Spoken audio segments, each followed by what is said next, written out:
Good morning बच्चों।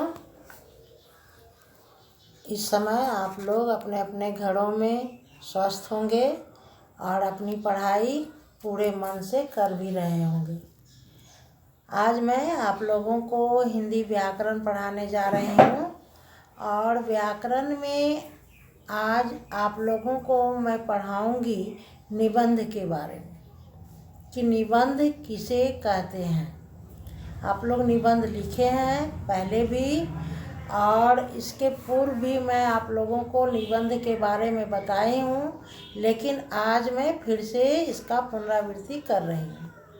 जो बच्चे पहले नहीं ध्यान से सुने हैं, आज हमारी बात को ध्यान से सुने और उसे समझने का प्रयास करें। निबंध कहते किसे हैं?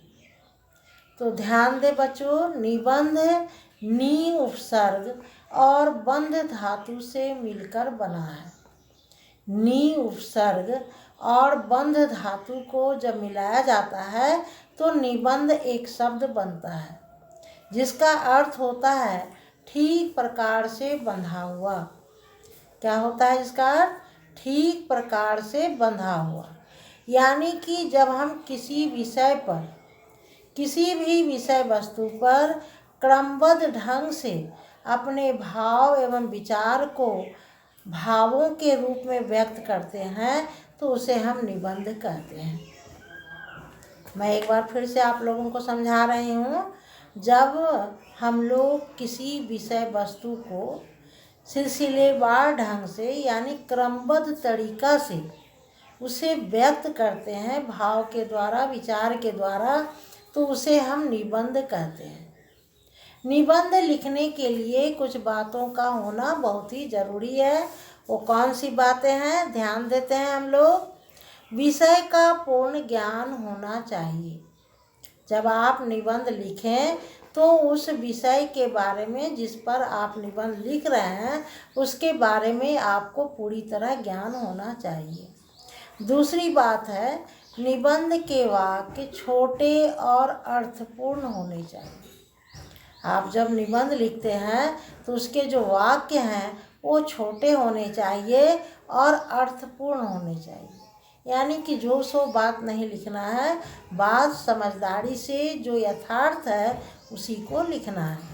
तीसरा है, निबंध में यथास्थान मुहावरा, लोकोक्ति एवं सूक्तियों आदि का प्रयोग होना चाहिए।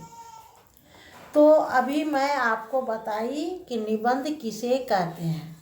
निबंध नी उपसर्ग और बंध धातु से मिलकर बना है जिसका अर्थ होता है ठीक प्रकार से बंधा हुआ। क्या अर्थ होता है? ठीक प्रकार से बंधा हुआ। यानी जब हम अपने किसी भी बात को, किसी विषय वस्तु को क्रमबद्ध तरीका से लिखते हैं, उसको व्यक्त करते हैं, तो उसे हम निबंध कहते हैं। निबंध लिखने के लिए कुछ बातों का होना अनिवार्य है, जैसे विषय का पूर्ण ज्ञान होना चाहिए। आप जिस विषय पर निबंध लिख रहे हैं उस विषय का आपको पूरी जानकारी होना चाहिए। दूसरा है कि निबंध में आप जिस वाक्य का प्रयोग कर रहे हैं वो वाक्य छोटा हो और यथार्थ हो, यानी कि सही वाक्य हो, उचित हो, उसका कोई अर्थ हो। आज मैं आप लोगों को बताऊंगी निबंध खेलों के महत्व के बारे में। खेल, आप लोग खेलते हैं और खेल का हमारे जीवन में क्या महत्व है इसके बारे में मैं बताऊंगी।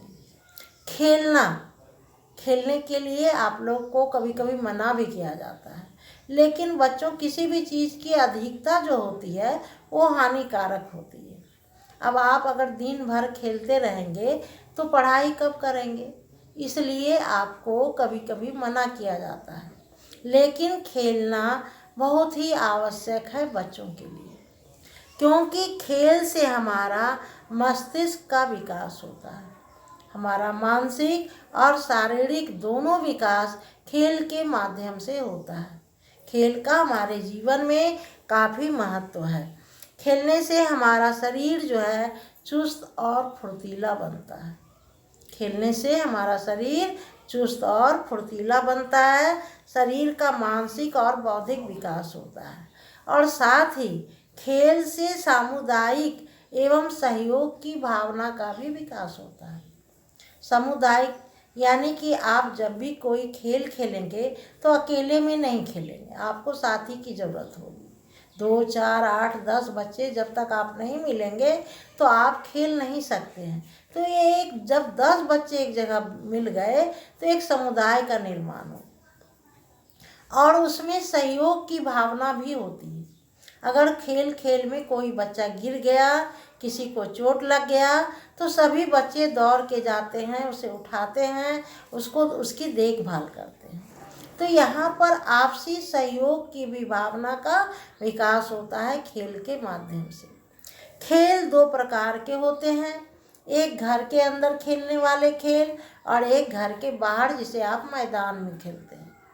घर के अंदर जैसे लूडो है, कैरम बोर्ड है, चेस है, शतरंज, ये सारे खेल आप घर के अंदर खेलते हैं। लेकिन क्रिकेट है, फुटबॉल है, खो खो है, कबड्डी है, ये सारे खेल खेल के मैदान में खेले जाते हैं। तो इस तरह से खेलना हमारे जीवन में बहुत खेल का महत्व है, खेलना बहुत ज़रूरी है और खेल के द्वारा हमारा शारीरिक और मानसिक तथा बौद्धिक विकास भी होता है।